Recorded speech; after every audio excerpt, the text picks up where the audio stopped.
Baik, selanjutnya di segmen 3 berkaitan dengan ekuipotensial dan eh, mungkin beberapa hal yang sudah kita sampaikan untuk merangkum bagian potensial dan medan.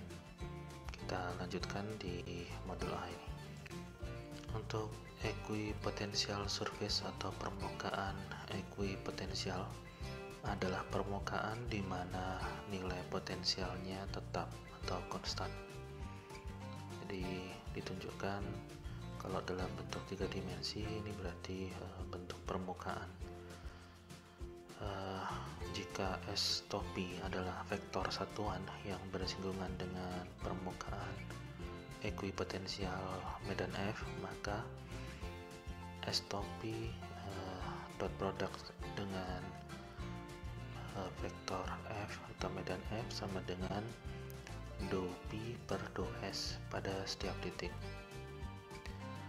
Garis gaya pada titik manapun selalu tegak lurus terhadap permukaan ekuipotensialnya, dan sebaliknya permukaan manapun yang tegak lurus terhadap semua garis medan merupakan permukaan ekuipotensialnya. Kalau kita coba gambarkan secara 2 dimensi, maka garis ini adalah garis potensial atau potential line. Kalau 3 dimensi ini dibentuk dalam bentuk bola, sedangkan ini juga permukaan bola, yaitu kita kenal adanya potential surface. Sedangkan arah panah ini adalah garis-garis gaya.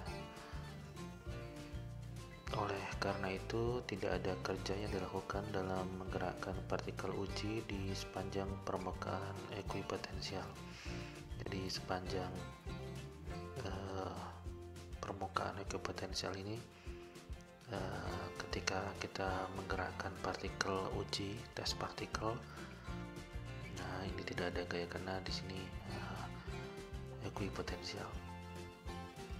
Pada suatu waktu terdapat satu permukaan ekuipotensial pada setiap titik pada dimensi ruang. Jadi ini fungsinya terjadi pada suatu waktu kalau misalkan ada perubahan secara temporal atau waktu, jadi fungsi atau permukaannya bisa saja berubah berkaitan dengan konfigurasi, misalkan dari massa, atau kalau di sini misalkan massa, atau misalkan konfigurasi elektron, ya seperti itu, tergantung kita membahas di bagian yang mana. Kemudian jarak antara permukaan ekuipotensial adalah ukuran kerapatan garis medan. Jadi kalau kita lihat di sini ada dibuat ilustrasinya, ada 2 permukaan. Kalau kita bandingkan di permukaan yang pertama ini cenderung relatif lebih rapat dibandingkan dengan yang di permukaan kedua ini, antara 2 garis ini. Jadi yang semakin dekat ke pusat massa ini berarti dia memiliki intensitas yang lebih kuat dibandingkan ketika posisinya semakin jauh dari, contohnya di sini adalah pusat massa. Kemudian medan F akan memiliki intensitas terbesar berada di permukaan ekuipotensial yang dipisahkan oleh jarak terkecil, yaitu tadi yang sudah kita jelaskan tadi. Oke, ini terkait dengan fungsi potensial dan fungsi harmonik. Kemungkinan sudah kita bahas di segmen sebelumnya, mungkin diulang lagi. Suatu medan F memiliki suatu potensial skalar yang diberikan sebagai F sama dengan del P atau F sama dengan minus del P, bergantung pada konvensi tanda minus atau positif. Selanjutnya juga, jika F sama dengan del P, maka medan F adalah medan konservatif dan memiliki medan potensial. Sifat lainnya, potensial P dari medan F pada kondisi tertentu memenuhi persamaan Laplace del kuadrat P sama dengan 0 pada titik-titik yang tidak terdapat sumber dari medan F tersebut. Baik.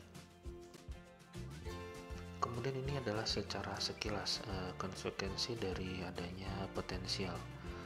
yang sudah kita bahas di segmen ini dan juga segmen-segmen sebelumnya berkaitan dengan potensial. Kita telah mempelajari bahwa suatu medan vektor f dapat dinyatakan sebagai gradien dari suatu skalar p yang disebut sebagai potensial dari f, dan sebaliknya f adalah konservatif jika f sama dengan del p. Potensial P tersebut memenuhi persamaan Laplace di tempat-tempat yang bebas dari semua sumber F dan dikatakan harmonik. Ini tadi sudah kita sebutkan juga di slide sebelumnya. Jadi di tempat-tempat yang tidak ada sumber F, kalau misalkan gravitasi sumbernya itu adalah massa atau densitas, itu tidak ada sumber-sumber tersebut di tempat-tempat yang lain, maka itu juga memenuhi persamaan Laplace di posisi tersebut. Nah, beberapa konsekuensi dari potensial yang kita bahas sampai sejauh ini mengarahkan kepada karakteristik penting dari potensial. Nah, kalau kita bahas lebih jauh, kita akan mengenal ada identitas Green, teorema Helmholtz, dan fungsi Green. Kita akan coba lihat secara sekilas masing-masing. Mungkin ada satu slide untuk identitas Green, kemudian ada satu slide untuk teorema Helmholtz, dan satu slide untuk fungsi Green.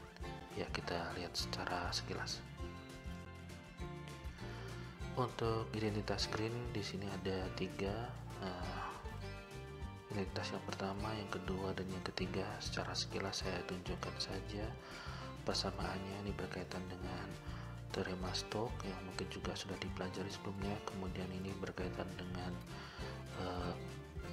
nilai batas atau untuk permasalahan nilai batas. Yang ketiga untuk representasi formula Strauss.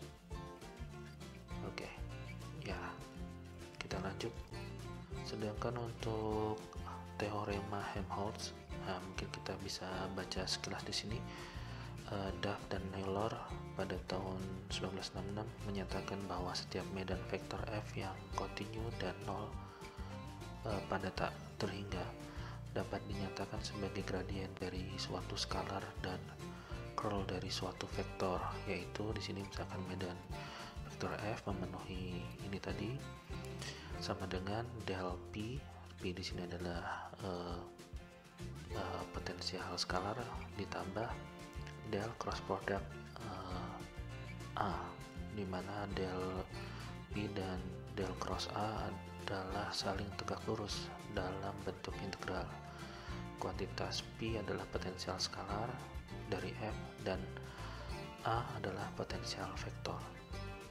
Nah, konsekuensi dari teorema Helmholtz ini berkaitan dengan medan irrotasional dan medan solenoidal. Oke, ya sekilas itu. Kemudian untuk fungsi Green, ya ini mungkin berkaitan juga dengan sesuatu yang mungkin sering kita bahas berkaitan di analisis sinyal. Di sini berkaitan dengan impulse response atau fungsi Green dari suatu sistem linear. Solusi untuk persamaan diferensial Poisson ketika densitas adalah impuls, dan solusi untuk perhitungan dari persamaan Aubert continuation kita juga bisa manfaatkan dari fungsi Green ini. Oke, demikian, semoga bermanfaat. Kita jumpa lagi di video selanjutnya. Terima kasih.